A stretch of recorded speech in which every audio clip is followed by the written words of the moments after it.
So I did a little bit of homework on Munbaz. I don't know if it's the same Munbaz. Chaim Tzvi was asking us about Munbaz yesterday. I just Googled it.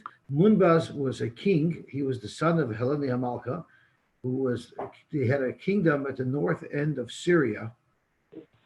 They had a kingdom at the north end of Syria at the end of the second Beis Hamikdash. And they ended up being Megayer. They were Erlich people. They're good people. The Gemara talks about them several times. Like one of the things that the Gemara says about Munbaz and Melech and Menachos, we learned it, was that they used to bring with them mezuzahs on sticks, so that whenever they traveled, if they had to stay in a hotel, they would leave the stick by the door, so that they had their own mobile mezuzah that they would leave at the doors of every place that they stayed. So they were very respected. So I'm not sure again if the Tana that we're talking about here is Munbaz, but there was a Munbaz HaMelech.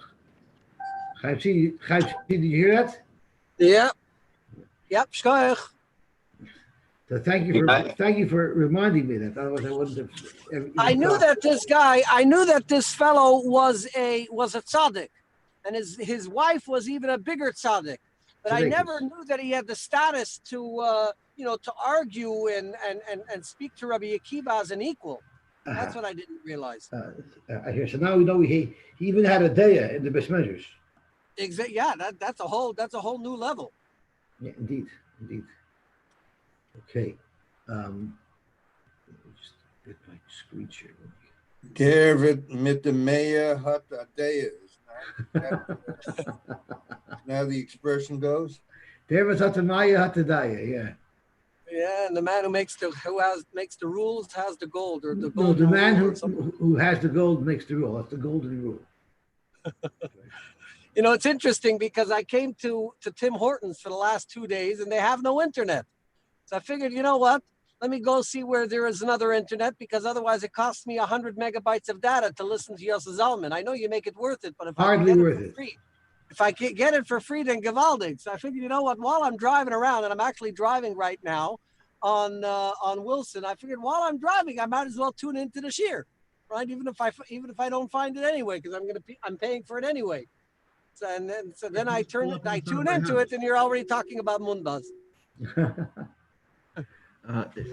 Well, I think you could probably just pull up in front of any of our houses. I was just gonna say, Chaim Tzvi, I'll open up the driveway. More than welcome. Chaim Tzvi, also. Who's this? You can also call in. Yes. Yeah, it is. Oh, Akiva, welcome back. Baruch haba, Mazel tov, Mazel and bracha. Thank you very much. Thank you. You can call in if you have to. Right. But I like to see your face. I like to see Duvi's face, and David, and Shlomi, and Yosy Zalman. I like to see everybody. Mechi, Victor. Mechi. I don't know who's on. I don't know who's on because I'm at a stop sign. I got to see what's going on the road. All right, I'm here at Second Cup. Okay, so let's see what we got over here. But that's true. You just pull into someone's driveway. We'll give you the Wi-Fi code. You don't have to be goals anymore. Okay, I'll do that. If you hear a toot, Yosy Zalman, I'm in your driveway.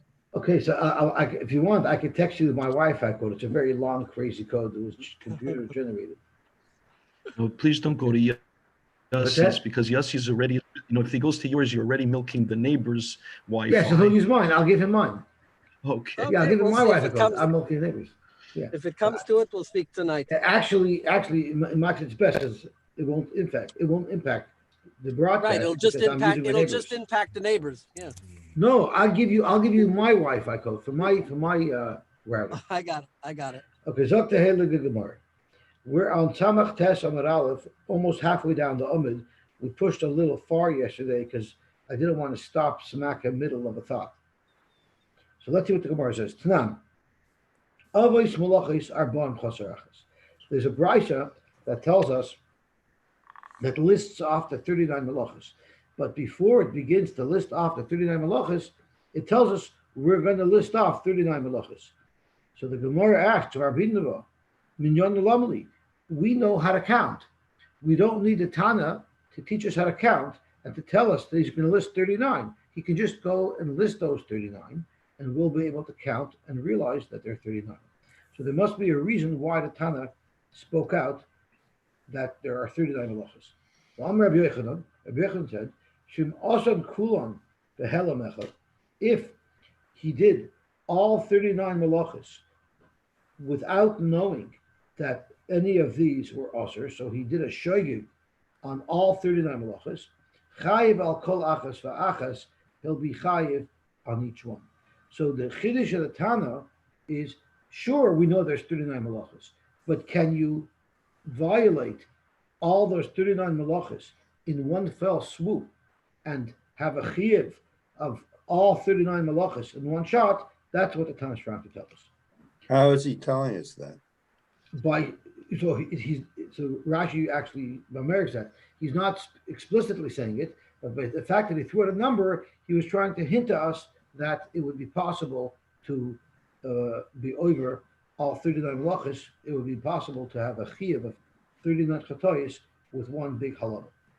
I would have never come to that So conclusion. Rashi points out, because Rashi says, "V'simna ba'al mashminan." He's not really telling it to you. It's just a little bit of a hint. Leida kama chatois chayiv al chil Shabbos achas. So you're right. It's bothering Rashi as well. It's not explicit, but the Tana is trying to tell us something with that number, and I guess the Gemara decided to learn from there that it's that you could bring 39 chatois. Now the problem with 39 chatois is a very big problem. Yosy, sorry, just one question. How does this compare to the first in the first Mishnah where it says if you do more than one, you bring individual chatas for each one that you do? But that's exactly what it's saying. Limit. So, this is the limit. But that's not where they get it from, the previous Mishnah, do they? Don't they learn it elsewhere? We know it already that you have to bring individual chatas. I don't. The Mishnah is not telling us. The purpose of this Mishnah is not to tell us the chiddush that you could bring, you bring a chatas for each avera. The purpose of this Mishnah, the primary purpose of this Mishnah, was to list off the 39 malachas. As an aside, by just throwing in the number, the Tana was trying to hint that you could bring all 39 in one shot. So from the earlier Mishnah, from our Mishnah at the beginning of our pair, we know you could bring 2, 3, 4, but we don't know that you can actually bring all 39. So you might think, what's the difference? Once I know that I bring one korban chatas per av malacha, so there's 39 of us. So obviously I could bring 39, but it's not quite so simple. And we're gonna see in a second, because we're saying here that I knew it was Shabbos, but I didn't know that this malacha was asur, right? If I knew it was Shabbos and I didn't know this malacha was asur, then I bring chatos for each malacha that I did, right? If I knew that these malachas were asur, but I just didn't know that today was Shabbos, then we learned you only bring one chatos for all the malachas because you only forgot that it was Shabbos. The only way you could bring multiple chatos is if you know it's Shabbos, but you didn't know that each individual malacha was asur. So for each sort of mistake, that you made regarding each malacha, you have to bring a korban. The problem is, if I didn't know that any one of the 39 malachas are asur, that means I didn't know about Shabbos. In order to be able to say that I knew about Shabbos, I had to know something about Shabbos. If I didn't know that any one of the 39 malachas, so now I didn't know about Shabbos, so now it knocks me back down. It's like snakes and ladders. You're counting up your chatois. When you get to 39, you fall right back down to 1 because now you didn't know about Shabbos anymore. So that's the problem that the Gemara is going to be dealing with. And that's the chiddush of the Mishnah, how you do it. So shemosn kulam bel mechad chayiv al kol achas v'achas. And heichim ishkachas lo. How could you do that? And Rashi explains, because if you didn't know about all 39, so for all practical purposes, you didn't know about Shabbos at all. Zok Gemara, bizadin Shabbos v'shilugas melachos. It must be that you knew about Shabbos, but you didn't know about the melachos. So the problem is, what did you know about Shabbos? Bishtamel Rabbi Yochanan, according to Rabbi Yochanan, who said earlier on the Omer that it's possible to know that these melachos are asurais, you just didn't know that they bring karis as an oynish, that's considered shogig, then it makes perfect sense. The Omer kibin sheshogig b'karis, avol b'shezid b'lav. He holds, I knew about Shabbos because I knew each one of these 39 melachos were asur. I just didn't know that they come with a chi of kares. So Rabbi Yochanan says that lack of knowledge, that fact that you didn't know that it has a chi of kares, even though you knew it was usher, that would downgrade your chiyuv, and you would only be mechuyev b'chatas. So it's simple to see how you could have been shogag on all 39 malachos at one point. However, according to Rish Lakish, who holds the Omer achi yishkog b'lav uvakaris, in order for it to be considered shogeg, the person not only would he not have known that the onish was karis, but he also couldn't have known that there's even a lav.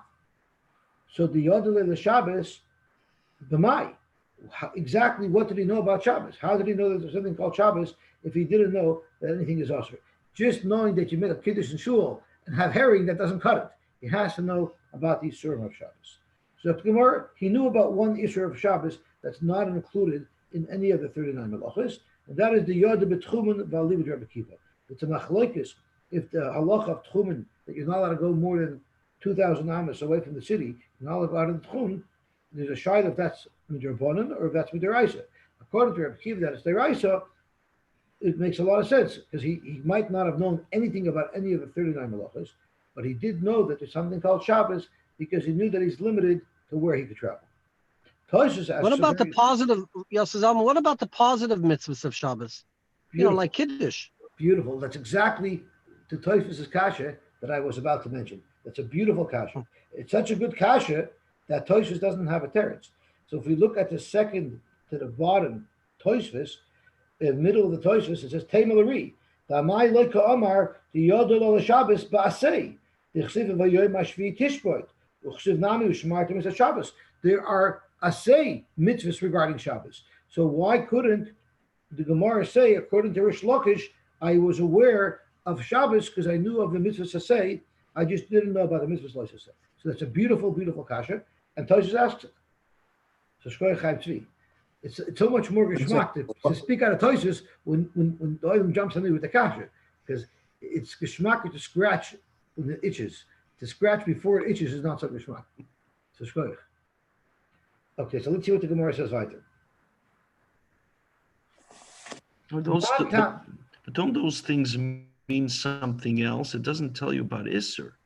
Those things tell you that you have a chiyuv of I don't remember what the Rav said about the chiyuv of Zachar v'Shamar. It's not about the but you're aware of Shabbos. So you want only that it has positive. That we have the reason why it has to be a prohibition that we're learning about, and not an assay. I assume that's what you're trying to advertise this discussion. Yeah. So yeah, there's definitely a difference between assay and Eloisa, but I still knew about Shabbos. I didn't know. It could be in order to know about Shabbos, you have to know about the prohibitions of Shabbos, and that's obviously what the Gemara is saying. You just need a little bit more insight on it, because from a Chassidish perspective, it's the assay of Shabbos. That's the main meaning of Shabbos, the Kiddush, the Kiddush. You don't focus on the negative; you focus on the positive. So that's the Ikar Shabbos. Okay, Zok Tehel Gemara. Man Tana Laha the Tana Rabban. Who is the Tana of this brisa that we're about to quote? So the brisa says as Shagag Bazo B'Seh. A person both didn't know that today was Shabbos, and he didn't know that these were malachos were asuras. Zo Shagag Omer B'Torah. That's the ultimate in shagi. At every angle, he's a shagi. What about Hizid Bazo B'Seh? He knew it was Shabbos. He knew it was Asr on Shabbos, and he knew these malachos are Asr. Zuhi Mezid Ha'amar B'Torah. That's the ultimate textbook Mezid. What about Shagag B'Shabbos Hizid B'Malachos? He didn't know that today was Shabbos, but he did know that these malachos would be Asr on Shabbos. Oy Sheshagag B'Malachos. Or he didn't know that these malachos were Asr, but the Hezid B'Shabbos, he knew that today was Shabbos, and he knew about the Yisurim of Shabbos. Oy Sha'amar. Or he said, Ani Yodeya, Ani Yodeya Ani, I do know that Shemalacha Zu Asura. I know that I'm not allowed to do bishul on Shabbos. Aval Ani Yodeya Shechayav Ala Carbon, but I don't know that there's a chi of carbon for it, which is the classic case of shogig that we said according to Munbas. Aval Ani Yodeya Shechayav Ala Carbon Eloi. Chayiv, that would also be chayiv a carbon that's also called a shogig. Come on, who's it going like? To Munbas. That must be going according to Munbas. because Munbaz was the only shita that we had before that holds that even if you know that the malacha is asura, and even if you know that there's a chiyuv kares for the malacha, but if you don't know that for a shayid you bring a carbon, that's enough to consider the malacha a shayid. So before we go weiter, I would want to refresh our memory. Earlier on the daf, we had a machlokes between Munbaz and the Rabbanim. Munbaz says that shogig means you knew about it before you did it. While you were doing it, you knew the iser. So the Gemara said, if you know everything, why does Munbaz call a shogig a shogig? So the Gemara says, Munbaz shogig, we're not going to shogig b'karbon. According to Munbaz, the definition of shogig is you didn't know about the chiyuv carbon. The Rabbanan held no. The Rabbanan held shigas carbon lo yishma shogig. Not knowing about the carbon would not make it into a shogig. So what does make it into a shogig? So the Gemara had a machlokes between Rabbi Yochanan and Rish Lakish. Rabbi Yochanan said, if I do a malach on Shabbos, and I know it's also to do the malacha, but I don't know that it comes with a chiyuv kares, that's called shogig. So if someone did a malach on Shabbos, he knew it was aser, but he didn't know there's a chiyuv kares, he would bring a carbon chatas, because that's called shogig. Rish Lakish Omer, it's not considered a shogig unless the person didn't know that it was aser. So there's three levels of shogig. Rish Lakish holds, in order for you to have the p'tur, the kapara of carbon chatas, you had to have done it not even knowing that it was aser at all. The Rabbanan says, even if you knew it was aser, we'll still let you bring a shogig as long as you didn't realize the impact of how severe the issue was. You didn't realize that it comes with a chiyuv kares. That also will let you get away. We'll give you a kapara with carbon chatas. And Munbaz takes it one step further. Even if you know that this is aser, and you know the severity of the isser because you know it comes with a chiyuv kares, but if you didn't know that there's a carbon associated with this malach of Shabbos, that's also enough for us to consider you a shogig, and we would let you get off. We would give you a kapara with a mere carbon. So that's the sort of a three-way machlokes, but it's two layers of machlokes. There's a machlokes Munbaz and the Rabbanan, and in the Rabbanan there's a two-way machlokes between Rish Lakish and Rabbi Yochanan. So now, I don't see your Gemara. Is it on my end or your end? Does anybody else see my Gemara? It's your end. My end? Yeah, I see it fine. What am I doing wrong? All right. It could be you have a split screen, so you have to adjust the screen because usually it shows up. The Gemara would show up on the left side, or whatever I'm sharing would show up on the left side of your screen, and the faces would show up on the right side.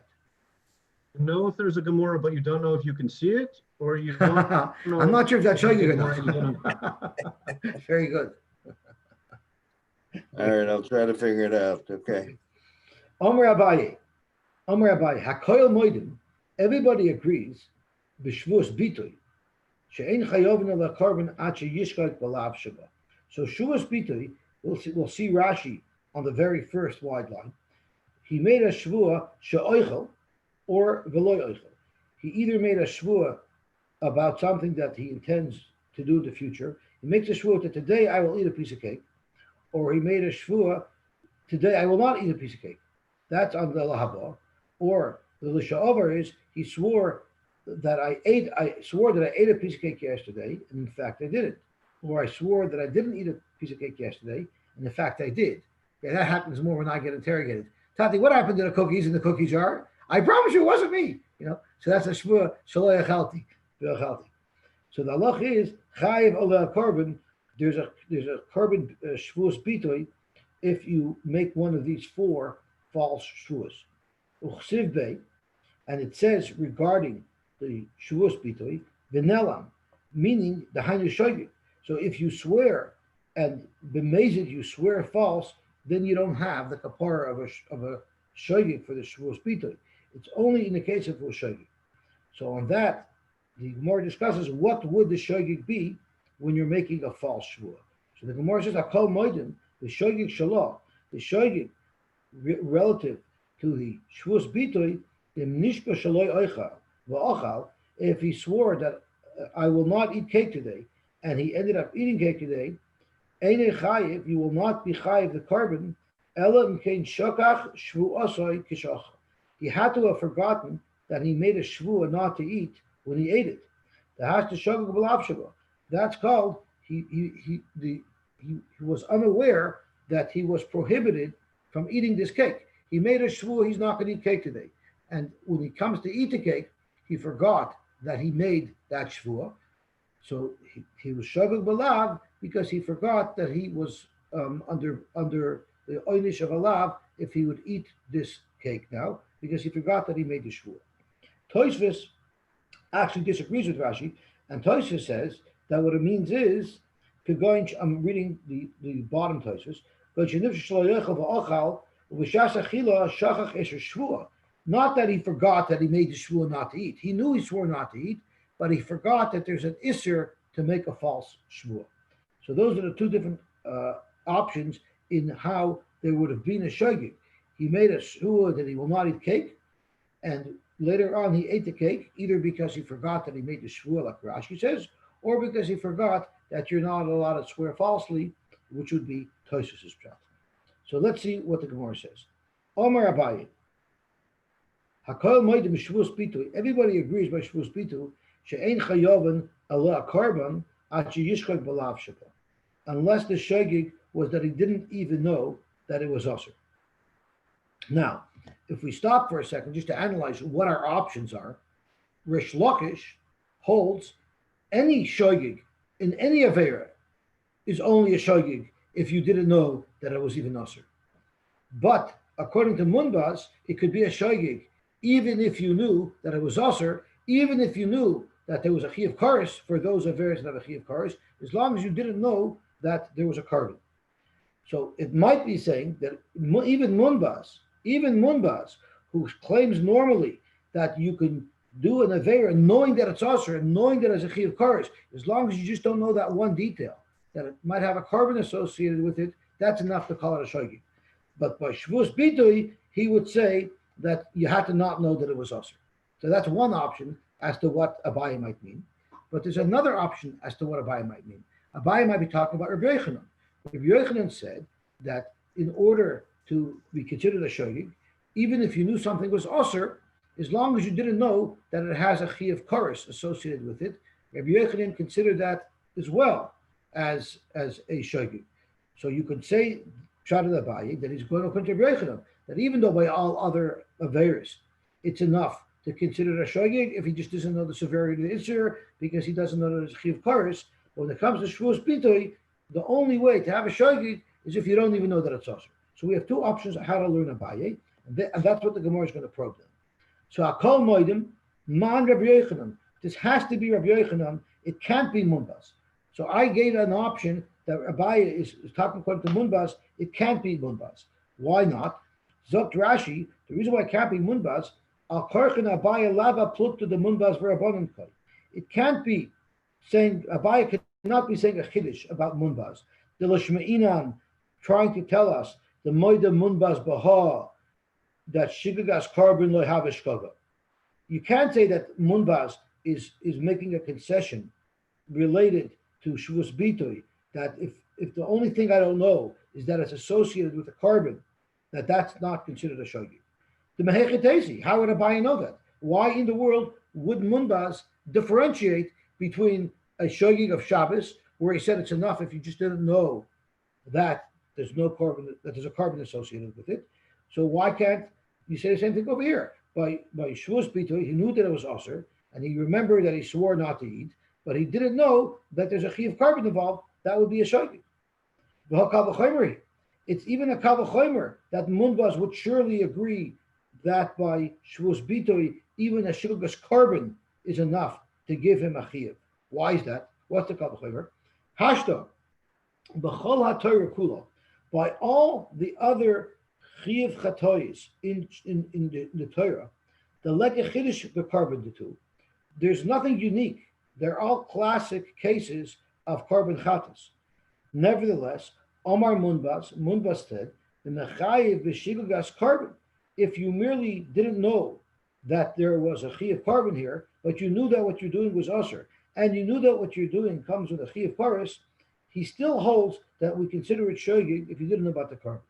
So hacha by shvus bitui the chidushu Shavuos Bitoy is a renegade. It's different than all the other Chiyuvei Chatois in the Torah. Why is that? The Ein Bakaris. We learned yesterday that all Averis that come with a Chiyuv Chatos had to have had a Chiyuv Karis that was done b'mezid. But the exception to that rule is the Shavuos Bitoy. The Shavuos Bitoy is unlike any other Chiyuv Chatos, because even if you did it b'mezid, it wouldn't have a Chiyuv Karis. It may be carbon allow, and you still bring a carbon Chatos for it. Like Kol Shekin, surely Munbas would hold that something that only has a Chiyuv Chatos, it doesn't have a Chiyuv Karis, surely there, merely not knowing about the Chiyuv carbon would be enough to make it a Shogeg. So therefore, it cannot be, Abaye cannot be referring to Munbas, because in fact, Munbas would not have made that concession. So Amar Abaye, Akol Moedim B'Shvuos Bitoy, Shein Chayavna L'Akarbon Achi Yishkoig, B'Lav Shabo, until you don't even know that it's Aser, that cannot be going according to Munbas, because Munbas would surely not have made that concession. Hakol Moedim Man, Rabbi Yochanan, so it must be Rabbi Yochanan. In fact, even according to Rabbi Yochanan Pshita, according to Rabbi Yochanan says that a regular shogeg is, even if I knew that this thing that I was doing was Aser, nevertheless, since I didn't know that there's a Chiyuv Karis, that's enough to make it a shogeg. Here, there is no Chiyuv Karis. So, of course, that can't be the shogeg here. The only thing that I could have forgotten here was the lav.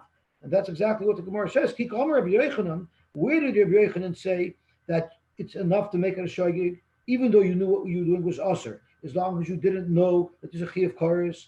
That's Hechadiga Karis. That's if we're discussing an Isser that has a Chiyuv Karis, and since you didn't know that it has a Chiyuv Karis, we'll call it a shogeg. Aval Hacha by Shavuos Bitoy, the Leka Karis. There is no Karis not to know about. If you didn't know that there's a Chiyuv Karis with Shavuos Bitoy, you'd be right. It's in fact, there is no Isser Karis. There's no Chiyuv Karis for Shavuos Bitoy. So the only thing you could possibly have forgotten was that this is Aser. So Aval Hacha Leka Karis. Surely Rabbi Yochanan holds that that's the only way to be shogeg is to not know the Isser, because there is no other option. So why would Abaye need to tell us this revolution, this chiddush, this revelation? In Rabbi Yochanan, it's very obvious. In a case where there is no karis, the only shogeg is that you didn't know that it was Aser. So Dr. Gemara, no, it's still a chiddush. Without Abaye, I might have understood Rabbi Yochanan, hoyel v'chayiv carbon chiddushu, since the fact that a Shavuos Bitoy is chayiv a carbon is a very big chiddush, because the b'chol Torah kula loy ashkechan lav the ma'isi ala carbon. There is no other plain lav that you bring a carbon for, like we mentioned earlier. Only lavin that have a chiyuv karis, if it was done b'mezid, only those lavin have a chiyuv carbon. But this is so unique. This aveira of Shavuos Bitoy is so unique that even though there's no chiyuv karis if you do it b'mezid, there's still a chiyuv chatos if it's done b'shogeg. So therefore, v'hacha ma'isi ki shogeg b'carbon nami l'chayiv. Here you bring a carbon chatos even though there's no karis. So you might think, since this is such an unusual case of chatos, maybe it has different rules. And maybe by all other chatoyis, there I hold my shita that you had to have known that it's Aser. The shogeg is you didn't know there's a chiyuv karis. But by this unique chiyuv chatos, which is Shavuos Bitoy, maybe I would agree to Munbaz that merely forgetting, merely not knowing that there's a chiyuv chatos associated with the Shavuos Bitoy, that's enough to allow me the kapara of a carbon chatos. Kamash Malon, that it doesn't work. If you know that it's Aser and you're doing it, knowing that it's Aser to do the Shavua, that would not give you the benefit of a kapara of a carbon chatos. You'd have to, it's a lav. You don't have the benefit of carbon chatos. You only have the benefit of the carbon chatos if you did the Isser while not realizing that it's Aser. So for Bitoy and you do it b'mezid, what's the punishment? It's a lav. You make a malchus if you have a sroh.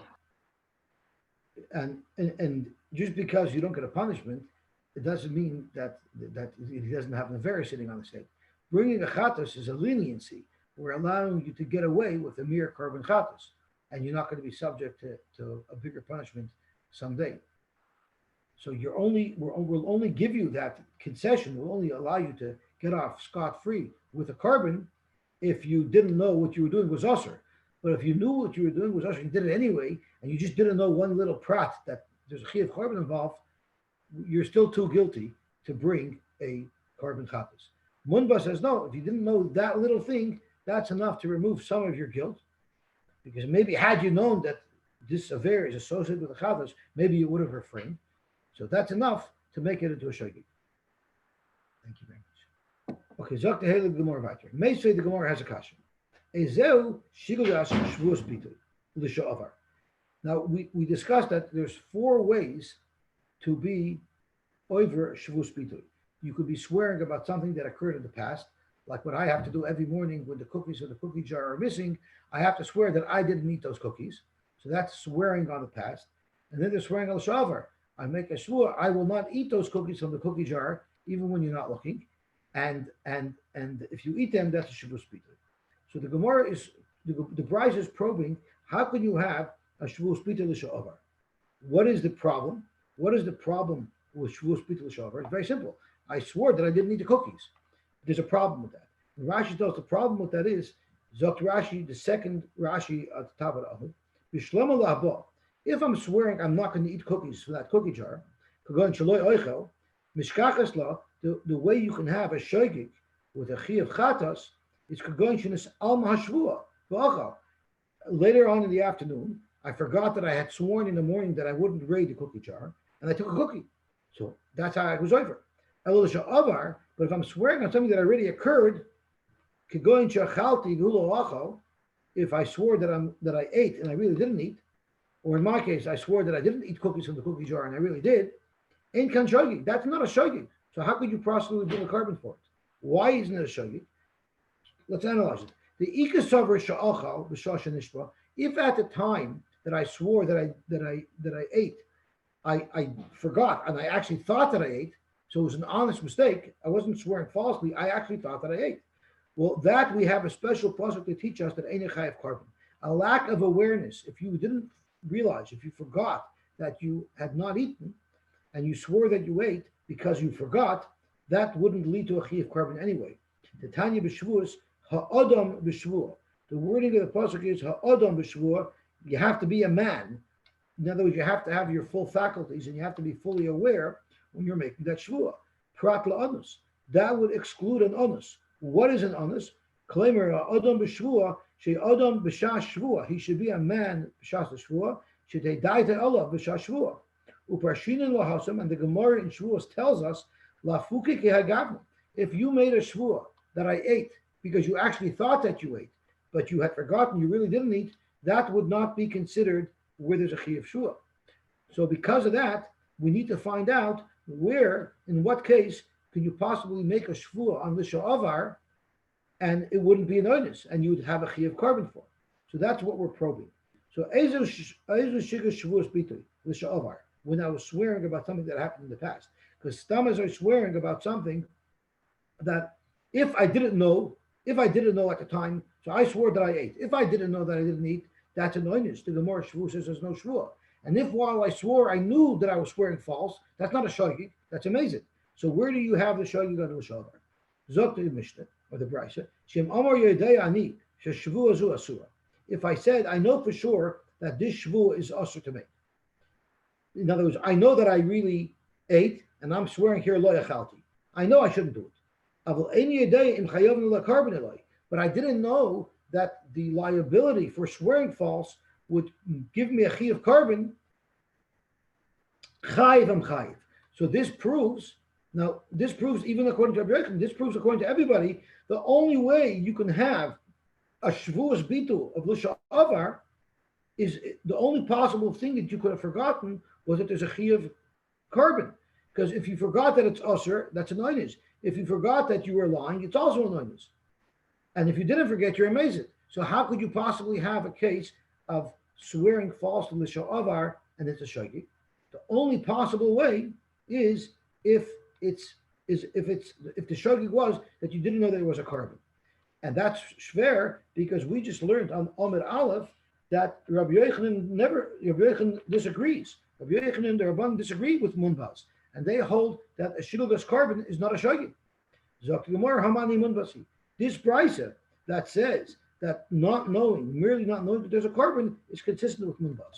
But we have to sit back and ask, so great, that's munbaz. But what is the solution for Rabbi Yochanan? What is the solution for the Rabbanim? How could you have a shvuah of lisha avar that's a shogig? If you knew about it, you're amazed. And if you didn't know about it, it's considered an oinus, according to the Lamudim in Shavuos. So according to Rabbi Yochanan, we're going to be stuck. Because of that, Rashi says that there's actually a shita in Masechah Shavuos that holds that you do not bring a carbon for the Lisha Avar. We understand simply that all Shavuos Bitus bring you or mechayiv you a carbon, whether or not you swore on something that happened in the past or whether or not you're swearing about something in the future. But Rabbi Shmuel Shita in Shavuos that Rashi brings down holds that you never bring a carbon for anything that you swear about that happened in the past. And Rabbi Yochanan, the Shita of the Rabbanan would have to be that by Shavuos Bitul you can only bring a carbon if you swear that you're going to do something and you forget and you don't do it. That's when there'll be a shogig. But you never bring a shvuah for something that you swore about in the past. And the reason is very simple. Because if you remembered, you're amazed. And if you didn't remember, you're an oinus. It's impossible to have such a case. That's how Rashi learns the sugya. But as you can see, there's a long Tosfos here on the side who disagrees. And the main reason why he disagrees is, who is the bar plukta of Munbaz? It was Rabbi Kiva, right? There was this back and forth discussion between Munbaz and Rabbi Kiva. Tosfos proves for a fact that even though Rabbi Shmuel in Shavuos is quoted as saying there's no such thing as a Shavuos Bitul on something that happened in the past, Rabbi Kiva holds that there is such a thing as Shavuos Bitul if you swear about something that happened in the past. So how could our Gemara here conclude, according to Rashi, that our Rabbi Kiva will hold that you don't bring a carbon on any Shavuos Bitul of Lisha Avar, when I know from the Gemara, from other Gemaras and Shas, that Rabbi Kiva does hold to that. And that's why Tosfos has to come up with a whole new pshat, and that also involves this secondary girsa, where the Gemara ends up shloking up Abaye, but we'll stick to Rashi. Zok the Gemara about you. Now we're getting into less complicated stuff. Yes. Sorry, I'm probably just missing something very simple. Why can't we say that the shogig in Shavuos Bitoy is that he didn't know that it was usher to make a false shvuah? That's a beautiful kasha. It's not a stupid kasha, it's a beautiful kasha, because Rashi specifically addresses it. No, Rashi addresses the fact that you can't say that you didn't know that you ate it. So Rashi, that would be an oinus. The Rashi that I mentioned was that I can't say that I didn't know that I ate it. But the later Rashi Aval Eini Yodea. Rashi Aval Eini Yodea says, he asks exactly your kasha. The ibn is alma mimenu ashara shvua. That's mamish your kasha. Maybe I taka know the facts. I know that I am lying about something that happened in the past, but I didn't know that it's osir to make that shvua. That's exactly your kasha. Zok Rashi ein lach oinus b'shas shvua kazeh. Rashi considers not knowing that it's osir is also considered an oinus. But that would be for every single law in Shabbos, right? Correct. So why is shvua different? The only thing I was struggling with that. The only thing that I can say to explain it is Rashi's learning that also goes into ha'adam b'shvua. Ha'adam b'shvua means I have to be fully aware. Not only do I have to be fully aware that I'm swearing falsely, and when I said lo yachalti, I'm aware that I in fact did eat, but I also have to be aware that it's also. So again, Shavuos Bitul is a misnomer. It's different than everything else. Yes. And what might be considered a classic case of shogig, not knowing that this malach is osir by Shabbos, by Shavuos, we might consider that an oinus. Yeah. But that's just a guess, because otherwise it's very schwer. Yeah.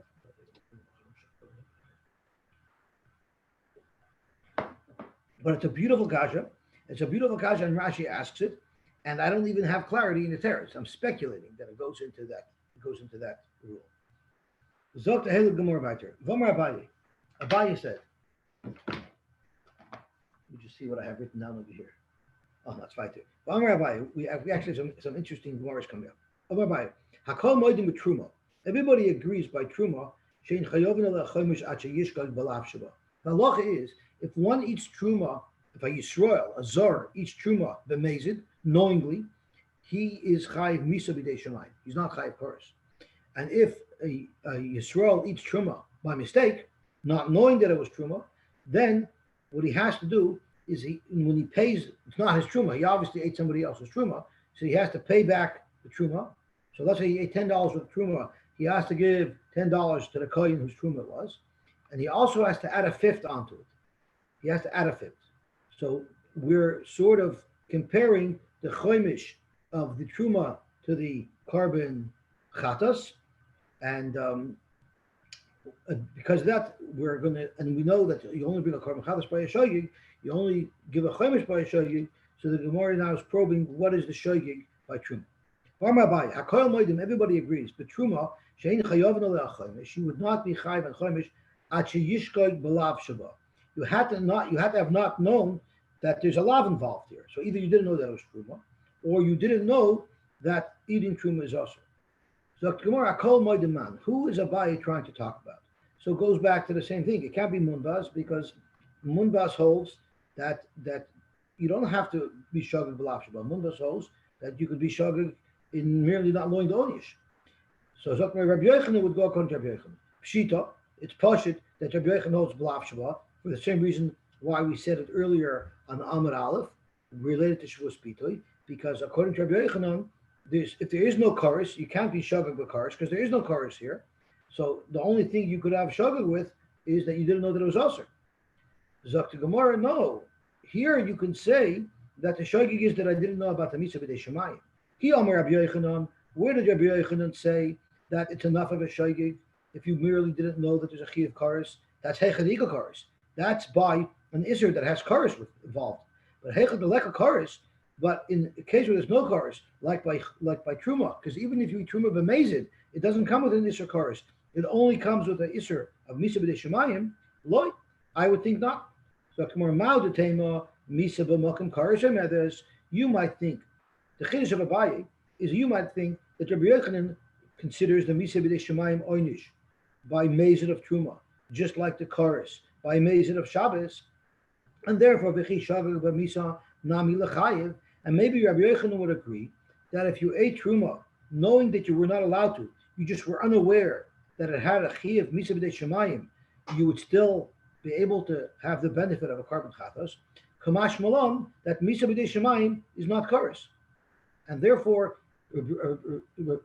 Abaye is saying that Rabbi Yochanan would hold that in order to be chayiv a choimish, if you ate truma b'shogig, it had to be that you didn't know that it was usher to eat the truma. Because if you knew that it was usher to eat the truma, you just didn't know that there's a chiv misa b'dei shemayim, that would not be considered a shogig, that would be considered a mesa. Rava disagrees with Abaye, and he says misa b'makom chorus emedes.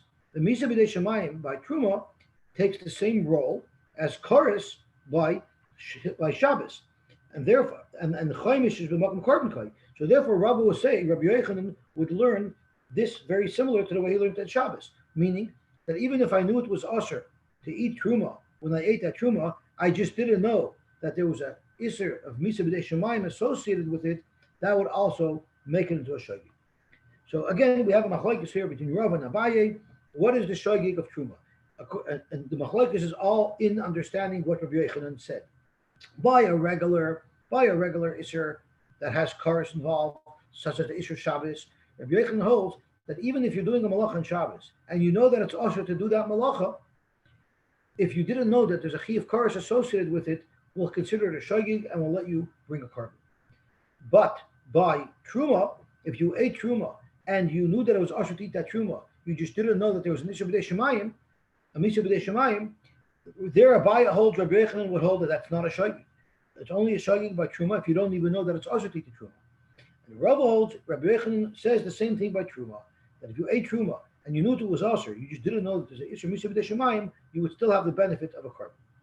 Okay, now we're done with the complicated Gemara, and now we're up to the more fun Gemara. Omer Ravuna. Ravuna said, Haya mahalach b'midbar. A person was walking in the midbar, and he lost track of time. Ve'enu yodeya amos Shabbos. He forgot what day Shabbos is. So we were discussing this briefly yesterday. Now we're getting into the meat. What happens if you don't know? You're on a deserted island, and you might have two shuls, one shul that you would never step into, but you still don't know what day is Shabbos. So what are you going to do? So the halacha is moina shisha yamin, count 6 days, umishama yomecha, you should count 6 days and keep 1 day. You have to, it's a shayla, it's only that you should remember Shabbos, so Shabbos shouldn't be forgotten in your system, or you're actually making it Shabbos. That's what the general rule is. But the question is, where do you start counting? And which day of those 6 of that cycle is Shabbos? So Chibar Rav Omer, Mishamar Yom Echad, the very first day that you discover that you don't know what day it is, that the first day you have to keep Shabbos, Umayni Shisha, and then after that you count 6 days of Chol. So the Rishonim tell us it doesn't really mean that day 1 is Shabbos. And the reason why you cannot make day 1 a Shabbos, because you only realized in the middle of day 1 that it's Shabbos. You might have already done Malacha that day. So let's not do day 1. Let's call day 2. So therefore day 2 will be Shabbos, and then day 3 through day 9 will be the weekday. Day 3 through day 8 will be weekday, and then day 9 will be Shabbos again. So basically, you assume that today is you'll assume that today is Friday. You'll assume that today is Friday. That's correct. That's what Chibar Rav says. So Rav Huna said, Yosy, that's not how I read it. I don't know where you get that. It says where do I get that today is not Shabbos? Where do you get only tomorrow Shabbos? Counts the first day Shabbos, and then he goes. Right. The words of the Gemara says exactly how you're reading it. That day 1 is Shabbos. Where did I get it that day 2 is Shabbos? Rashi says that. I didn't make that up. Rashi says, Mishama Yom Echad U'Moina. No, not there. It's before.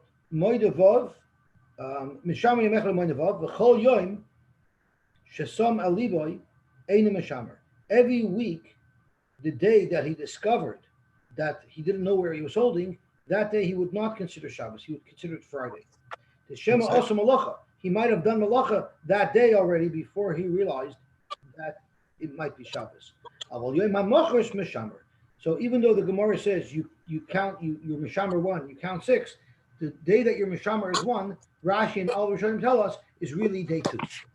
Yosy, why can't he? I understood the Gemara differently. It means I know I have to count a week. I know one of the days are Shabbos. Why do I have to make Shabbos tomorrow? Let me make Sunday tomorrow. Obviously, if he doesn't know it's Shabbos, he doesn't know what day of the week. Well, that's the Sunday. machlokes. The Gemara has a machlokes. Let's look again inside. That's precisely what the machlokes is. Rav Huna says, Moin Yishishi Yamim U'Mishamer Yom Echad. So Rav Huna says exactly that. That's today right. Sunday. But I don't have to pick 6. Why don't I pick 3? If I can pick any amount. I could start anywhere I want. I could say today's Wednesday. I'm picking randomly anyway. So you want to, that's a very good point. Why can't they pick any day? So Pashtus, I would say that right away you have to be choshesh for Isser. So you should make Shabbos right away. That I hear.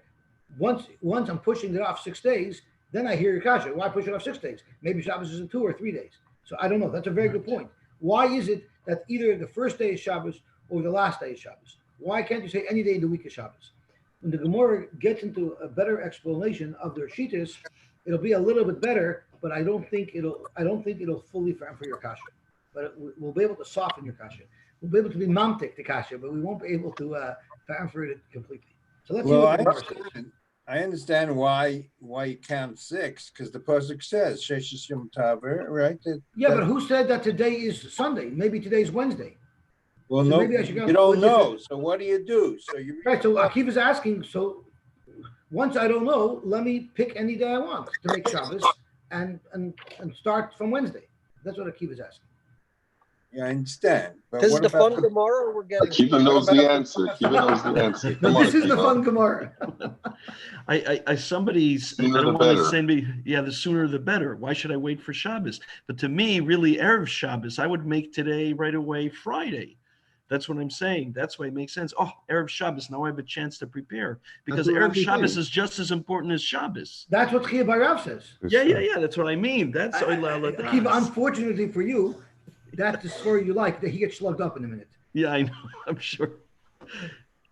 Okay, so let's see what it says. So the machlokes is today going to be Friday or is today going to be Sunday? But in what are they arguing?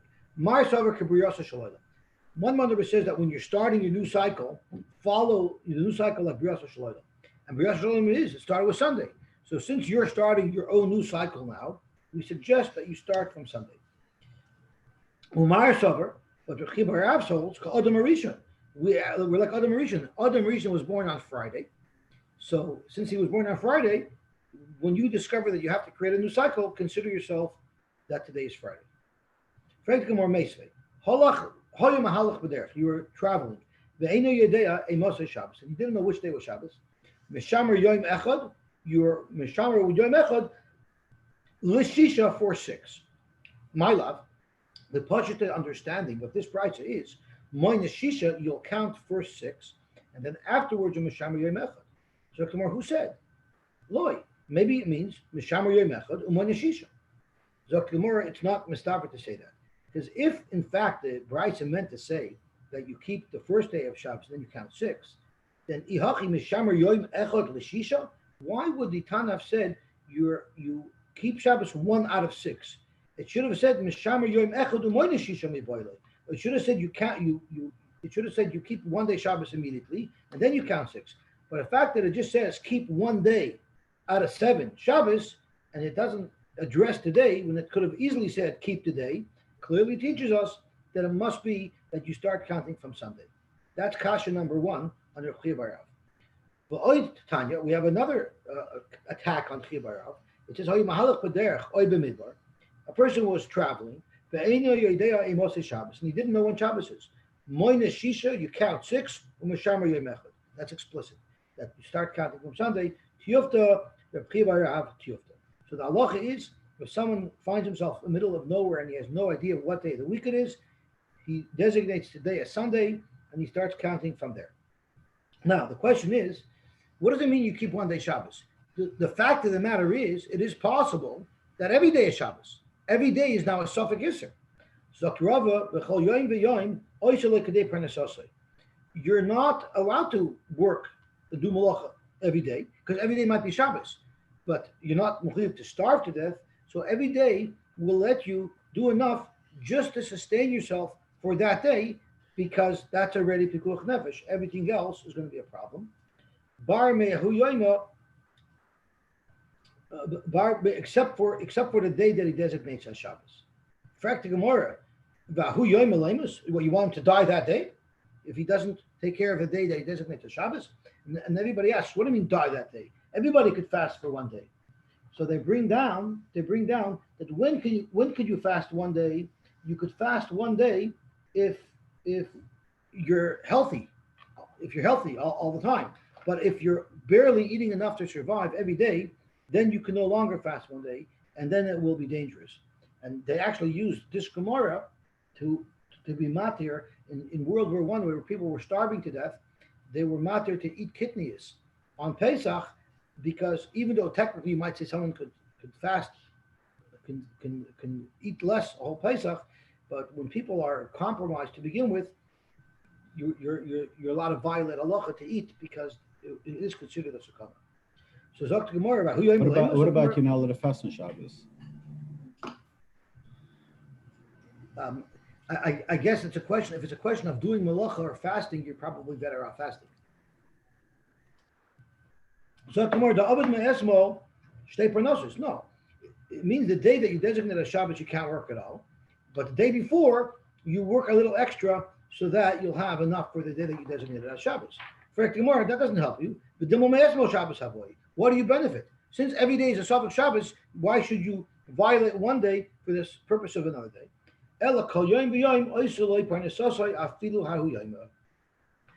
Every day you work. Every day you work, and you work just enough to make just enough to survive for that day. So if that's the case, so then what do you mean you count 6 days, you keep 1 day as Shabbos? You're doing exactly the same thing every day. So how in the world would you even be able to know if it's Shabbos? So if you have Kiddush and you have a Kishmak herring, that's how you know that it's Shabbos. Now, I don't think that means. I think it means you make Kiddush. The Kiddusha v'avdalta. You know it from the Kiddush and the Avdallah. Zok the Gemara, Omer Rava, im hoyim makir miktus hayoyim sheyotzaboy. If he remembered what day of the week that he left to travel, he can assume nobody would leave on a trip on Shabbos. Nobody would leave on a trip on Shabbos. So if you remember what day you traveled, then that tells you that for sure that one day is not Shabbos. So out of the 7 days, that one day you always be able to keep track of, because you'll know every seventh day, you'll be able to know that that's the day where you're mutter b'malacha. And if that's the case, then you'd have to work very hard that day to put enough money away for the whole week so that you wouldn't have to do any malacha at all the rest of the week, because we have one day that you know you're for sure in the clear. In fact, the more pshita, it's pashit. So if we know, you might think, even the Shabbos lenofik, maybe this guy is makbid on the Erev Shabbos too. So since we know for sure a person wouldn't leave to travel on Shabbos, but Malish Shabbos and Nami lenofik, maybe we can also assume that he wouldn't leave on Friday either. And therefore, Vahai inami b'chamisha b'shabta nofik, even if he left on a Thursday, because we're saying if he remembers which day he left, then we know that day is not Shabbos. But we might it also, if that day is not Shabbos, that day might be Friday, because he wouldn't leave on Friday. He wouldn't, that day must be Thursday, because he probably wouldn't have left on Friday either. So then if that's the case, maybe that will allow him 2 days a week to do malacha, because let's say this guy was an erlich guy. Not only wouldn't he travel on Shabbos, he also wouldn't leave to travel on Friday. Kamash Malon is zimnim demashkach sheyarasa umikri benofik. It's people who would travel, even people who could be back but not to travel on Friday. Sometimes things come up and they do travel on Friday. Therefore, if he remembers the day of the week that he left, he can count 7 days from that day and always know that that day would be mutter b'malacha, and that day as well he would have to work for the whole week, because he should have to avoid working on all the days of the week where it might be Shabbos. Yosy. So yes. Yeah, sorry. No, I don't understand this whole thing, because he doesn't know where he is and when he is and what. So even if he knows that he left on a Friday, but he doesn't know how many days ago that was. He doesn't know what day of the week. You're right. Yeah. But let's say he knows. He wakes up today, and he forgot what day Shabbos is, but he remembered that he left 2 days ago. So if he remembered that he left 2 days ago, so he knows that. So that means if he counts back, then he knows what day it is. No, he doesn't know what day it is, but he knows for sure 2 days ago wasn't Shabbos. Yeah. So that means he can count 7 days from that day, and every seventh day from that day, he knows for sure is not Shabbos. It could be Sunday, Monday, Tuesday, Wednesday, Thursday, or Friday, but it's for sure not Shabbos. He knows he left 2 days ago, but he doesn't know what day today is, and Correct. he knows 2 days ago wasn't Shabbos. Yeah, that's right. No, he knows it wasn't Shabbos because he knows he would never have left. He would never have left if it was Shabbos. If he knows he left 2 days ago, and he knows 2 days ago wasn't Shabbos, the chances are he knows what day it is. We're talking about a guy who didn't. This is the same guy. Yeah, this is the same guy who didn't know the Lamed Tes Malachas is Asur, and he didn't know about Shvius Bito. He doesn't remember what he swore last week. It's the same Waldo. This is the guy who was traveling so much. He was crossing borders, and there was so much going on. This and that, he didn't remember. Right, that's Hang what on happens. a second. Raise your hand if you know what day it is today. You see? I'm not kidding you. We had to argue with my wife last Well, week. it's like me, It's a day that ends with Y. When I come back from the United States and I have Relate today. they always ask me, when did you leave Canada? And I know that I had to be away for 48 hours in order for me to have a $1,000 exemption. But I know I wasn't away for 48 hours. Says me, when did you leave? You know what? I'm not sure. What do you mean you're not sure? I said, I know it wasn't Shabbos. I don't know when I went away. Is this a source of the Gemara with the date line? Why is then a date line a question? If you end up in Hawaii, and you can ask Moshe Stern in the next one, because I know he ran into it. The Rabbi Lowy made him leave Hawaii, I think, on Thursday. But why not then count from the last time? Rabbi made him leave to depart to Hawaii earlier because he didn't want him arriving on Friday, because Friday in Hawaii is a Suffolk Shabbos. Friday is Suffolk Shabbos. So did he leave Hawaii on Friday? Well, No, he had to Thursday. arrive by Thursday. He had to arrive there by Thursday. And he kept 2 days Shabbos? And he had to keep 2 days Shabbos. But he put tefillin on 1 of 2 days. So is that sourced in this Gemara here? Gemara is in Rosh Hashanah. Well, we're gonna. That's Rosh The Hashanah. international dateline is not relevant to our Gemara, but Sofet Shabbos is very much relevant, and if you're supposed to wear tefillin or not, and we'll go through that. A minute, Akiva, you can ask the shliach in Honolulu what he does. Right. They only keep one day. My Yes. wife has a close friend who was mishadach with them, and their wedding was in Hawaii, and my wife was dying to go. There's a machlokas about Australia also. The whole New Zealand, area of yeah, Australia but is also shown. not surprisingly, Chabad holds different than everybody else as far as where the date line goes. It doesn't go through Hawaii. I know that New Zealand, when non-Chabadskers traveled to New Zealand, they kept 2 days Shabbos.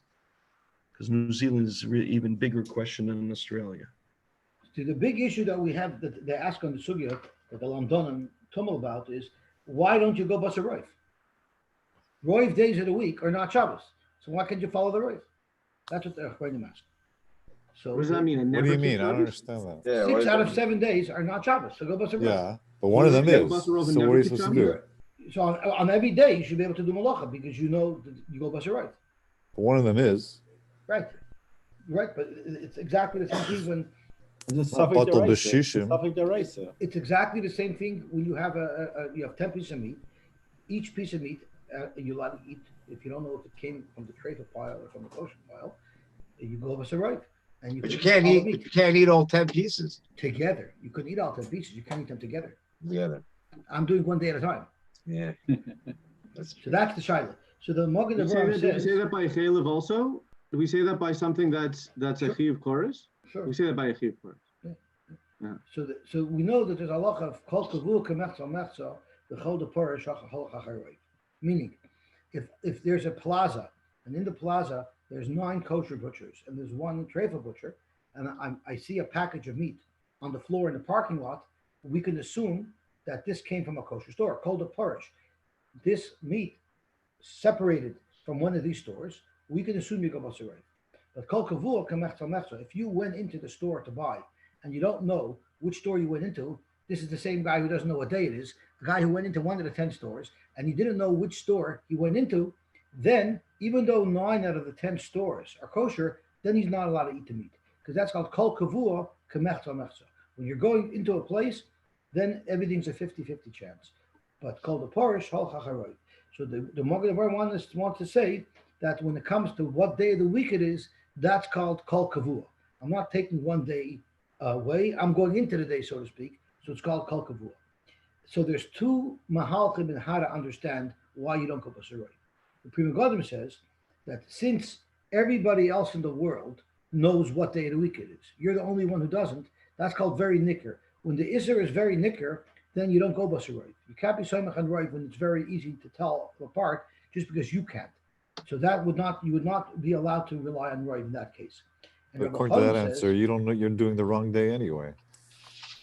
No, I understand that, but you wouldn't be able to be matter yourself to do malacha every day, because every day you paskin for itself, and the Rambam says as well, when it comes to the day, the only time you go basaroi is if I have 10 pieces of meat in front of me at the same time, and 1 piece of meat separates from that bunch, you go basaroi. But with time, you never have all the days. In the Rebbeinu Shalom, time is set out in front of him. But by us, we're only dealing with 1 day at a time, and therefore you wouldn't go basaroi. Okay, so that's how they deal with this.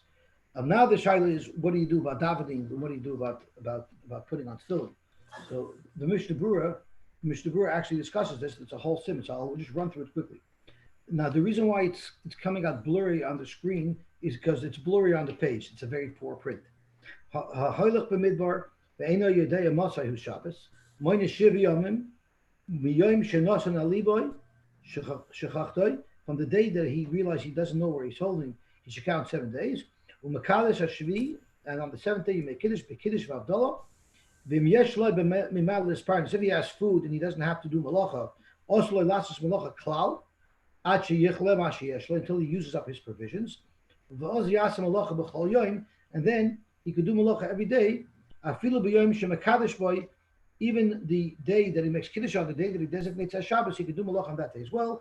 Kedei parnasasosoi, enough that he could survive. It's just enough. When it comes to the Tchum, Tosha speaks out that you don't have to listen to the Tchum and you can continue traveling. Because if you listen to the Tchum, you're never going to get out of this mess. You'll never reach the city. So we're not going to limit how much you could travel. But everything else we limit. So, Yosy, what if day one is Ben Hashmashos?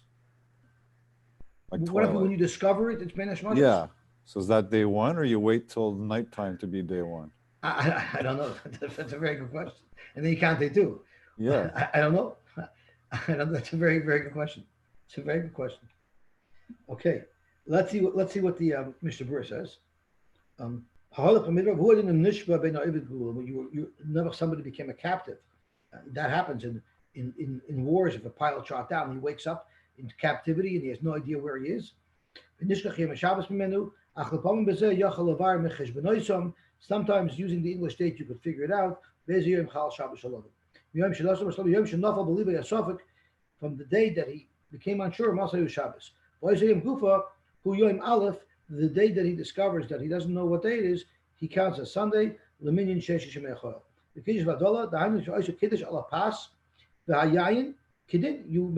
pick one day of the week, the seventh day, and you make Kiddush and you treat it like Shabbos. So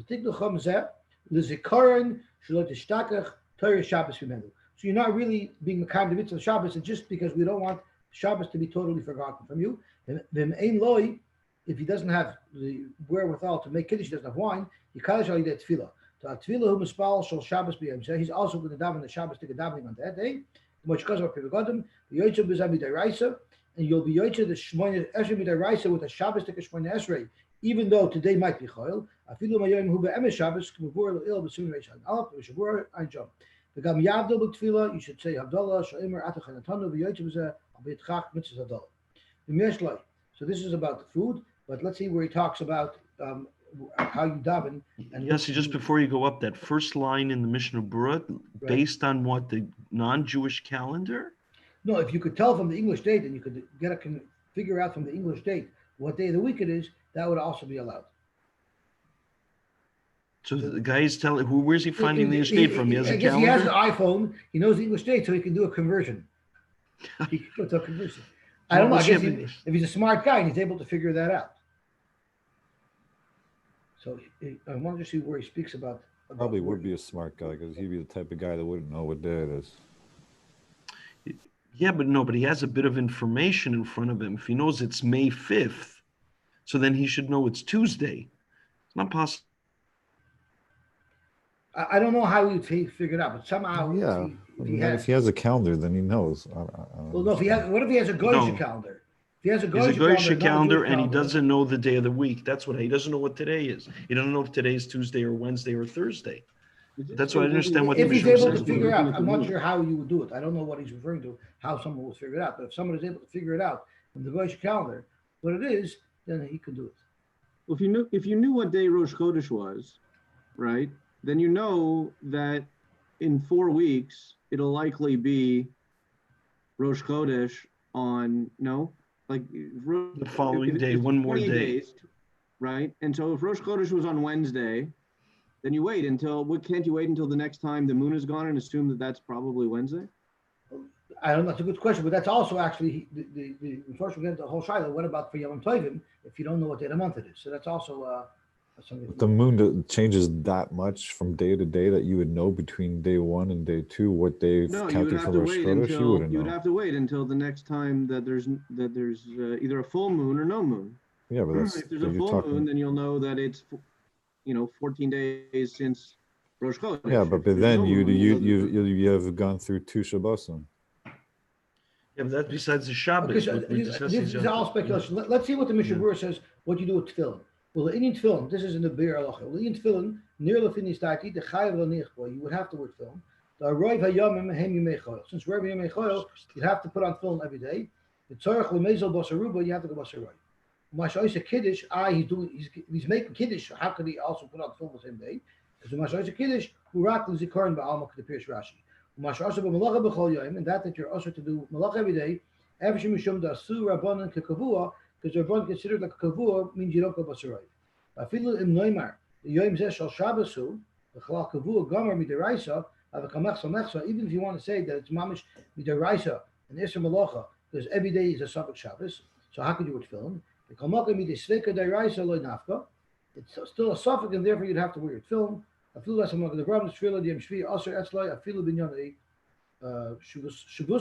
if you hold the rabbans are also there, but he says you have to wear tefillin. And most of Chachamim will learn you have to make a bracha on the tefillin as well, on the other days of the week, I think. Okay, so let's see the next Gemara. So remember in our Mishnah, we had different levels. If you didn't know anything about Shabbos, then even if you violate multiple Shabboses, you only bring one korban. If you knew about Shabbos and you just forgot that this week was Shabbos, then you bring a separate korban for each Shabbos. And if you knew about Shabbos and you didn't know about the malachas that were usher, then you bring individual chatois for every malach. So we're looking to make a distinction between when you only bring one korban for many Shabboses, like when you didn't know anything about Shabbos, and when you bring one korban per Shabbos, where you knew about Shabbos, but you kept on forgetting that this week was Shabbos. So how do you know to make that distinction?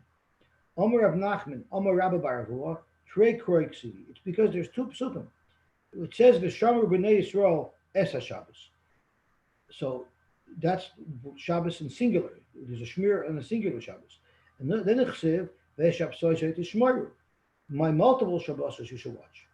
Haketzad V'shamru b'nei Yisrael es HaShabbos means shmira achas l'Shabbosos harbe. It's one shmira for multiple Shabbos. And therefore, you'll bring one korban chatos for multiple Shabbos, and logically, the Chazal apply that to a case where you didn't know anything about Shabbos. The Shabsoshet Shmaru, which is Shmira Achas l'chol Shabbos v'Shabbos, where each Shabbos has its own Shmira, that Chazal applied to a case where you knew that there's such a thing as Shabbos, you just forgot from week to week that these days were Shabbos. Maskov Rav Nachman Bar Yitzchak. Rav Nachman Bar Yitzchak decides to keep the same idea, but learn it differently and twist it around.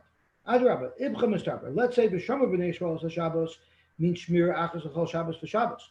When it says V'shamru b'nei Yisrael Shabbos, it's one Shmira for all the Shabboses, meaning an individual Shmira for each Shabbos individually. And that's the pasuk where you learn that you bring multiple chatois. V'shabsoshet Shmaru is Shmira Achas l'Shabbosos harbe. That's the one that's teaching you only bring one korban for multiple Shabboses. So they both agree. One pasuk tells you A and one pasuk tells you B. The question is which tells you A and which tells you B. The Vilna Gaon has a very beautiful shtickle. We say in Kiddush Zachar Shem Shabbos Lakachoy Sheish Yamim Tav Dosisu Kom Latecha V'Yom Yishuli Shabbos L'Shem Latecha L'Shazu Kom Lacha Ato Vincha V'Techa. So Zoktiv Gra, when do you say that Sheish Yamim Tavod Dosisu Kom Latecha? That's only if it was Zachar Shem Shabbos Lakachoy. If you know which day Shabbos is, only then can you do Sheish Yom Tav V'Sis Kol Maltecha. But if you didn't know which day Shabbos is, then you would not be able to do all your malachas. And there are those who learn this Gemara as well into the Zmirs. We say Kol Makadosh Shvi Karayoloi, Kol Shomer Shabbos Kados Mechalaloi. So we're speaking about two people. There's Makadosh Shvi Karayoloi, and there's Shomer Shabbos Kados Mechalaloi. So Kol Makadosh Shvi Karayoloi means someone who's talking about someone who keeps Shabbos because he knows that today's Shabbos. So he keeps it because it's supposed to be kept. Or Shomer Shabbos Kados Mechallah, he's just merely avoiding to violate Shabbos. He's a person who doesn't know what day it is, and therefore he has to stick to the minimal halachas to avoid being Mechal Shabbos. I guess we can stop here. So like Akiva and Dovi mentioned, the Gemara is discussing cases which are, at least in our days, seem very highly unlikely. How you could just lose track of everything, and then know, like, and how could you lose track of everything, but know that you left 2 days ago, right? Well, I thought it's. But know that you left 2 days ago, and then not know what today are. Right, that's what you're asking, and so it's a good point. I don't know how that's possible. Like I once heard a speech from an Israeli pilot.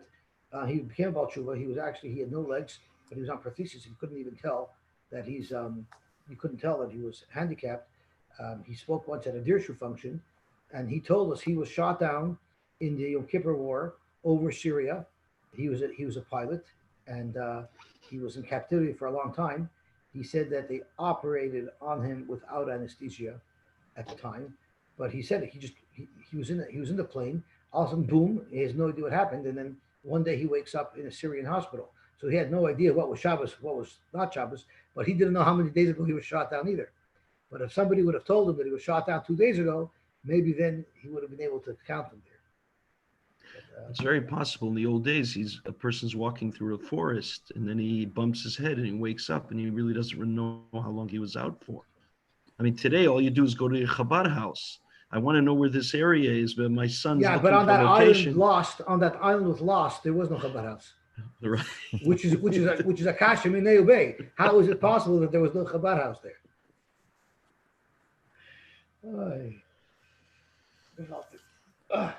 Have a wonderful, wonderful day.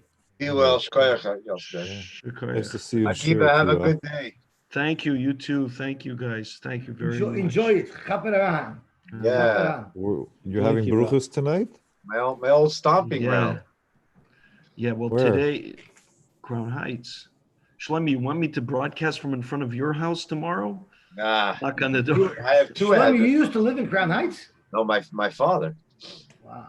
I was the only guy who knew how to get to Crown Heights when I was growing up. I was the one who drove to all the Simchas Beis Jehovah's. You go through Prospect Park and takes you to Eastern Parkway. Western Avenue. Yeah, well, my father, 1240 Union, which is down the block from where you were staying, right, Akiva?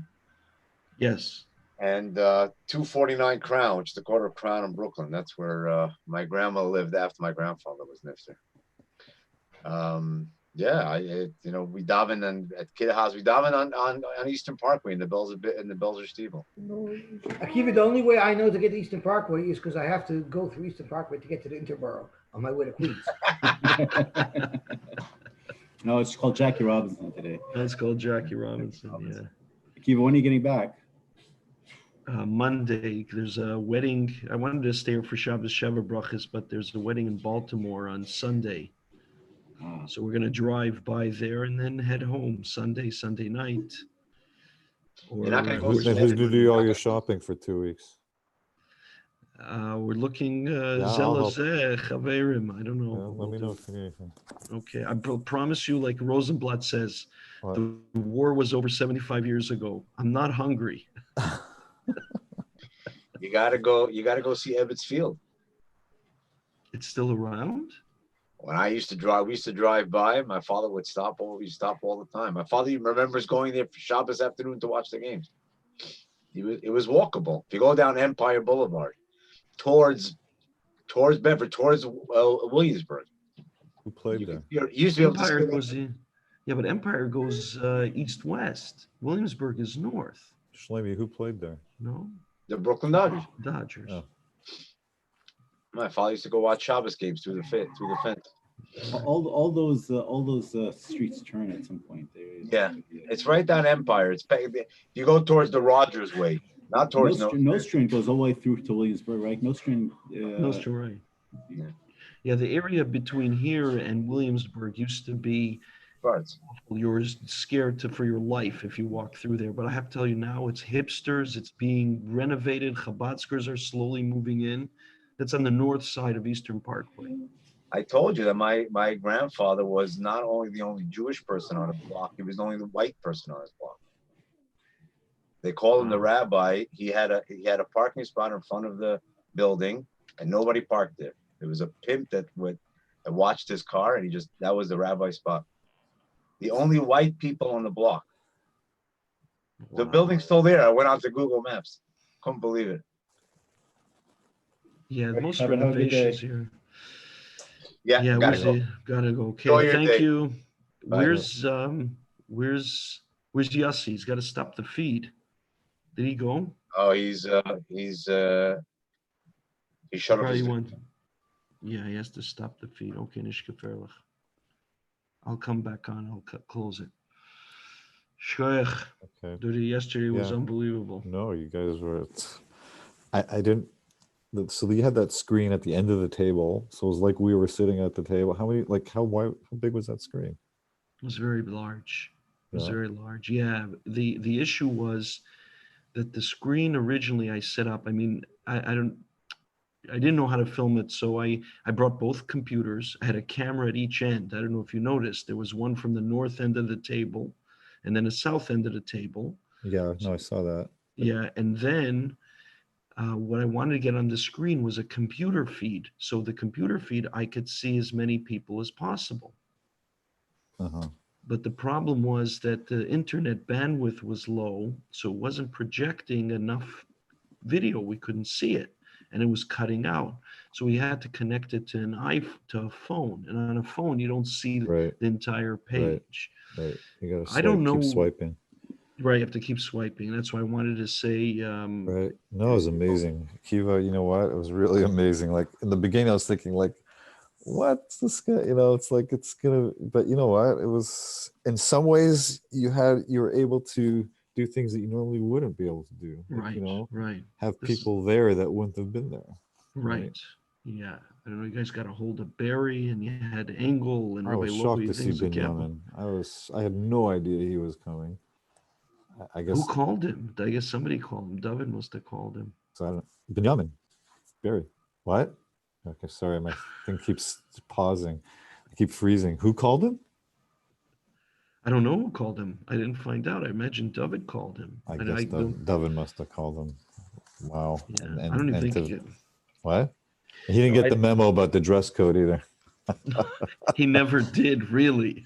That's true, but I think he would have at least put on something else, but maybe not a shirt. Yeah, he would have put on maybe he would have put on a polo shirt shirt or something. But it was nice to see him.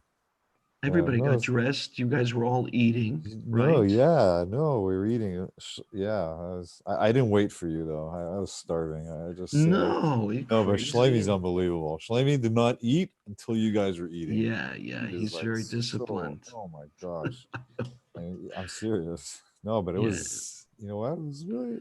It was great. I guess it was like as better than you can ever hope for, in given the circumstances. You know, going in, I think. The watching the wedding, and I guess you guys. I watched the wedding. The Zoom. Not with your philosophy, but in general. Right. With my feed, it keeps. Yeah. Yeah, I don't know if it's yours, but a feed. But the wedding too. I went and watched it on Zoom. You know that YouTube has over 1,000 hits from this wedding. Yeah. I don't know who the hell is watching it. Well, it's curiosity. It's curiosity. You got different sides. You got two sides, so it spreads quick. I guess you're right. Now you understand the concept of going viral, right? Right, but it gave you views that you normally wouldn't see at a wedding. Like at a wedding, if a chassan speaks, or inside, because you're like the cameraman, basically. You're like the photographer. Right. You're like the video guy. You're spanning the room, right? Right. I know. You get different angles, you get different feeds, you get different comments. It's in some ways, that's like wow. But still, I commend you for sticking. It just goes to show the difference in thinking between people in the States or New York and here with the virus. Like you guys were the only ones. I guess they're all family and they've all been exposed to each other. So I don't know, but like you guys are the only ones. I mean, other than by the chuppah, but in the house, it was just you guys that were wearing a mask or anything. Did I send you that clip of my brother who was taking a picture of the whole bunch of girls, right? Because she's got like a whole bunch of sisters. They're like the Kardashians, right? Oh yeah. And he comes and he takes a picture and he goes, okay, who had Corona? And they all go, me. It's crazy. It's laughing. Who didn't? And one person raises their hands. It's really they all had it, or is that a joke? I forwarded to you. No, it was real. They did. They all had it. They all had it. That's why they were so. That's right. I mean, they're all family, but really, yeah, wow. They all had it. Okay, because people wouldn't know that looking at that. Right, but that's why they're a little bit now. I imagine they were in the beginning, but there's no minyanim, so it's all shut down now. So you still brought those aren't your normal headsets. You brought a different headset with you. You still got a headset. You same one. Travel with your headset. Don't leave home without it, eh? What? Now I can. It goes wherever you go now. That's right. Wow. I brought both computers. I brought my whole stuff just to make it. It was crazy. They brought the big screen. It really, for me, it was till we figured out which one to use. I don't know where the sound was coming from. Who had a double? I don't think it was us. I don't know. For a while, Ashley had two feeds, two cameras going. I don't know why, and then we finally got him to stop one. Yeah, Not so sure. it's you can tell where the noise is coming from if you go to the participants page. By the way, for the Rubs Shear, somebody else has to help me with that. I can't. So we'll do it. I need notice so I can at least go on a YouTube and watch how to host a Zoom. I know it's easy, but I just never done it before. So I don't want to do it for the first time live, like 5 minutes, without knowing what I'm doing. I mean, it's simple, it's just a matter of knowing the controls and everything. But, right. I just Right. So if you want, for the Rubs for next week, I'll do it. Debbie will do it. Great. The shear Wednesday morning. Yeah. Shear is on Wednesday at 10:30. Yeah. She's on. Okay. Okay. There's another shear starting now? Yeah, but I just got to shut the YouTube link so I can name it. What should we call it? Lost? Should we say Lost? What day is it again? Really funny? You know what's really funny? Debbie, it was just about a week ago. You know what? The first show I ever watched streaming on a whatever streaming site was Lost. Oh, but when it originally came out? Yeah. And you liked it? It was weird, wasn't it? It was the first time I've ever experienced binge watch. It was horrible though. I mean, I loved it, but it was at the same time it was horrible watching a whole season in like 1 week. But anyways, there's a lot you can learn from that show though. That was the first thing I thought of when we started doing this Gemara. Right. It was a plane crash, right? Yeah. Yeah, I didn't see it. Yeah, but Lost would be great. Or all right, Akiva, listen, enjoy Mazel Tov again. It was really beautiful. Thank you. And you guys did enjoy an amazing the rest job. of it. I didn't do very much, but enjoy the rest of it. Thank you very much. Okay, see ya. Thank you. How's the weather in New York? It's a regular 12, 13. Thank you. Good morning, Mr. First. Good morning, Mr. Mel. Nice to see you. I'm just signing off. So have a good day. Be well. Okay, you too. Regards to your wife. Thank you. Regards. Thank you. Have a great day. I don't know, Akiva. I don't know whether you heard me give you Mazel Tov. There were so many people over there at the wedding. I heard. I'm trying to go through it and hear the voices and see who was there.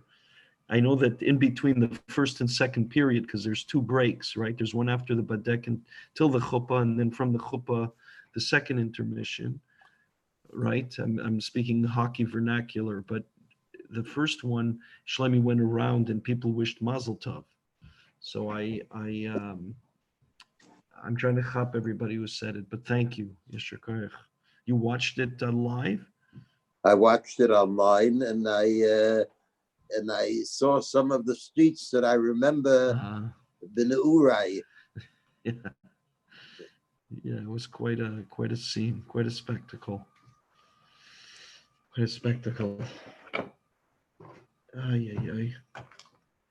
Maybe Shafir the belt. Have a great day. Why do you wear such a short kapota? The Rebbe wore a regular length kapota, and the Chassidim today wear short ones. I guess this is what the Rebbe wore a long one? I don't think so. Also was short, wasn't it? I think it was shorter, no? No. I remember. But when there was a Fabrengen, he came out with his Zaydena one, like the silk package. Right. I remember. Okay, Daf Gain Davin, and thank you so much. Thank you for tuning in. Thank you for tuning in to the Daf. Belant. Yeah. He'll be back. We just finished the blot. I was here for the earlier shear. So, was Mati there? No, I don't think so. No, he's out of town. I forgot. Where is he? Victoria Lake. Oh, good for him. They're putting up a couple of homes today. Good. Sein Mazel. It should all work out well. Thank you. Thank you. No mistakes. Thank you. Hopefully the season will start soon. I hope so.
Morning, Roberto. Morning, Ramosha. Was etwas nice? Ich weiß nicht. They're going to open everything up today, I think. No, slowly, not everything. Stage one. But not the border. Well, my son came yesterday from New York. He flew in. He flew in? He flew in. There's a Delta flight that goes from Toronto and then to Vancouver. What happened was when I told him yesterday that they pushed off the border from May 21st decision to June 21st, he has his car. He came back from HSRO. He's in New York. He has, anyway, so he can come in because of the border. He flew. They asked him, where are you going? He says, I'm going to my parents' cottage. I'll be there for 2 weeks. Now he's driving back. He's going to say he's a student. He's got all his luggage. I brought back 5 pieces of luggage when we were in Eretz Yisrael. He made a bris, a pidyon, a ben. So they got their fun. So he's driving it back. He says he's going to school, which he is. And he's an American. So he's a Canadian coming in, and he's an American going there, back. My daughter-in-law is an American. She can't come in.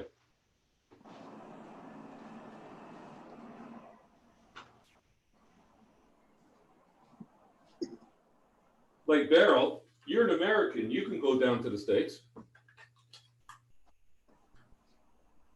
Yeah, but I can't come back in. You don't have a Canadian passport?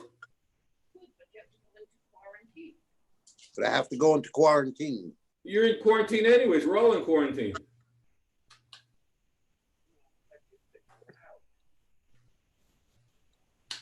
I don't know.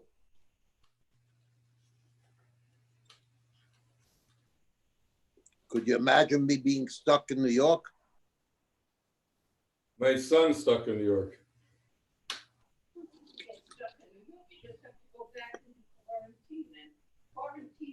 You heard what he said. His son is stuck in New York. Canadian? Yes. Why?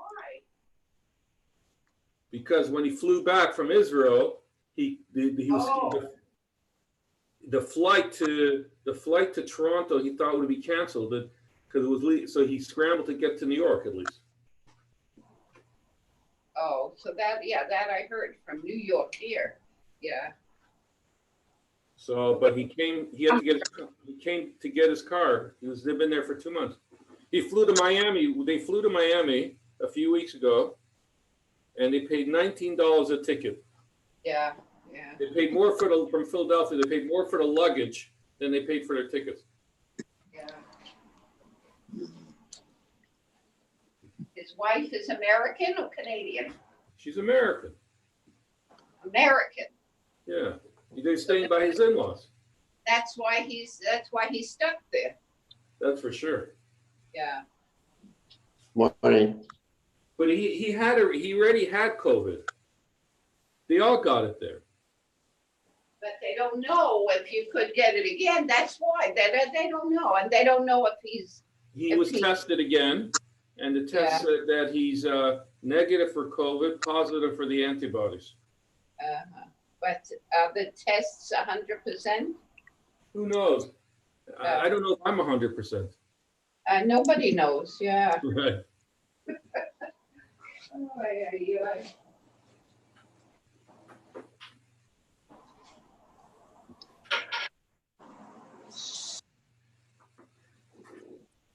Morning. Morning, Moshe. Okay, Ribeiro, I'm going for a coffee. I'll be back in a minute. Tell the Rebbe I'm coming back. Okay.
Hi. You want to open up the light over there, please?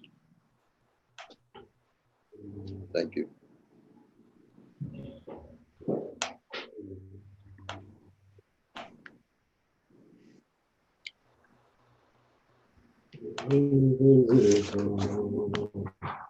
Oh, the Rebbe do. Good morning, Rabbi Yossi. Good morning. Yossi, could you Morning. stop the stream if you don't mind stopping the stream? Oh, I'm so sorry. I completely Don't worry forgot about it, silly. Don't be silly. Not your